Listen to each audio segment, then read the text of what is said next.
Hello, this is Zach from Slugfest Studio, back with devlog number 6. This should be a pretty quick one. This is just going over the quest system. It's took a lot longer than I thought it would be. I just go over the quest system and the different options for it. But real quick, make sure to join the Discord. It's in the link below. Wishlist on Steam, search for Bonebound, and subscribe for more content. I also put a comment in the section where you can click on the link to go to the Steam page. So we've always had a select a quest, and the player has two choices to select one quest, and then it summons this quest bridge.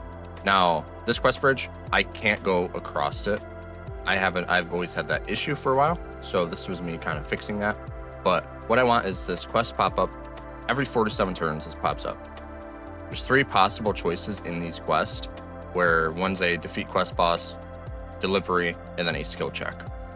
Now, some of these quests always have a success, some have a success and fail, and some of them have a success and or fail associated with a skill check. And these will kind of show what rewards you get from what type of quest that you can select from. So you can select easy quest to hard quest. Now, this was my first stab at trying to make the creatures walk across the quest tiles. Now, I didn't like that bridge, like in the center of that quest tile.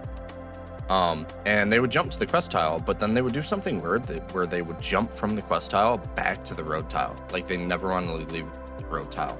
So after a lot of adjustments, I finally got them moving on the quest tile somewhat correct. And there's actually a bridge where they jump across the bridge. So now that I have the movement correct, it's time to work on the defeat quest boss. And now this is probably one of the hardest options to code. This is honestly what took a lot of time because I had to summon a creature, give that creature stats. What creature is that? What reward you get? It was kind of working on the whole architect of what this whole quest system would be. But I had it where it does spawn a creature, so I can put any creature in there. So I have like a rank 2 wolf. So it's actually like a strong boss. But then, like, afterwards, after defeating my creature, it would attack my castle, which was kind of interesting. So I had to tweak this a lot. And I got it to where once you get on that quest tile, that objective, you fight the quest boss, it takes over that tile if it defeats your creature. So this is a perfect example of that defeat quest boss. So you have that den mother, target, wild wolf. It'll actually tell, so I'll actually have a hover. So when you highlight over that wild wolf, it'll actually tell like what the stats are for that creature, so you can actually see how strong that rank 2 wild wolf actually is. And it'll tell the rewards. It will actually tell how much like gold you get, how much mana you get, and then there's also a secret. So this shows that there is a secret dialogue associated with that quest. Now, these secret dialogue might be a 30%, 50%, 20%, 10%. Different things, but it's showing that there is a secret associated with that. So I also did want to work on the secret dialogue option, which this is actually something that you'll see. This is a secret. You get the secret dialogue when you finish the quest before the main quest will show up. So I just tuned down that wild wolf rank 2 a little bit so I could defeat it. And once you defeat it, the secret objective pops up, a whimper. So these are all something like very unique to the story that pops up. So as you defeat the den mother, you hear a low, faint whimper. As you approach the sound, a wolf cub is laying on the ground nearby. Now, this is kind of sad, but there would be different objectives, and I didn't want to make every single objective like there's a bad one, there's a good one, but this is how you add cards. This is one of the main ways that you add cards to your deck.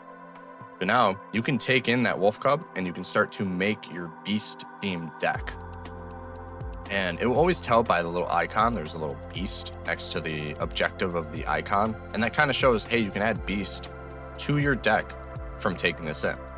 And this is me just adding that hover to the wolf cub. So you can actually inspect, okay, what is this card? So now you can hover over the name and it will show that wolf cub in the top left corner. And I didn't want to fully dilute a player's deck. If they're not going for a beast themed deck, they can take the other option. And that kind of fits into the player might be looking for spirit only type quests. So you can actually see those objectives and like, oh, I'm going for a spirit themed deck. I'm going to click this spirit themed quest.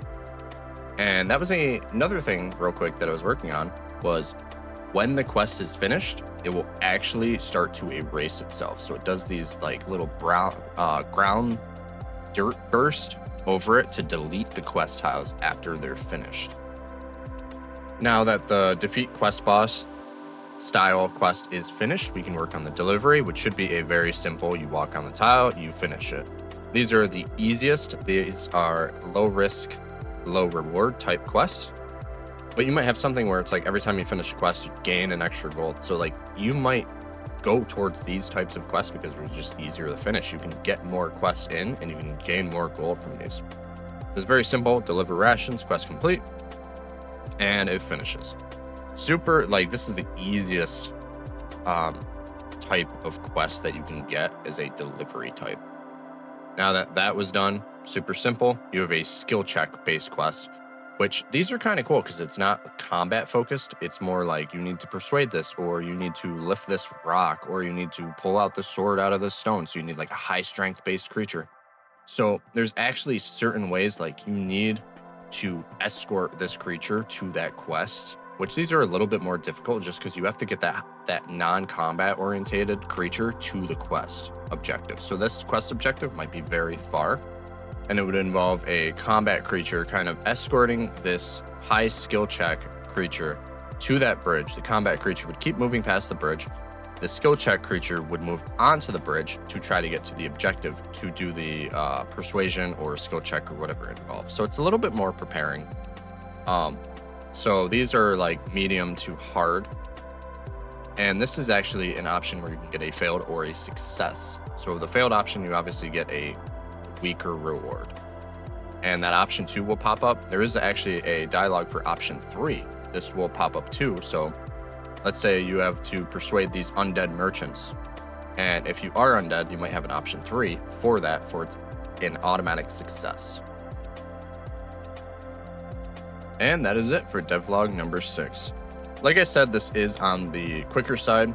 And a lot of it was involved in just coding, which I never want to incorporate just the coding into these devlogs because I think it's very boring. Like being like, oh, I added this extra if statement. I added this serialized field. It's just staring at a lot of letters and numbers, and I don't think it's that exciting. So I never incorporate it, but that involves in shorter videos if I spend more time doing that.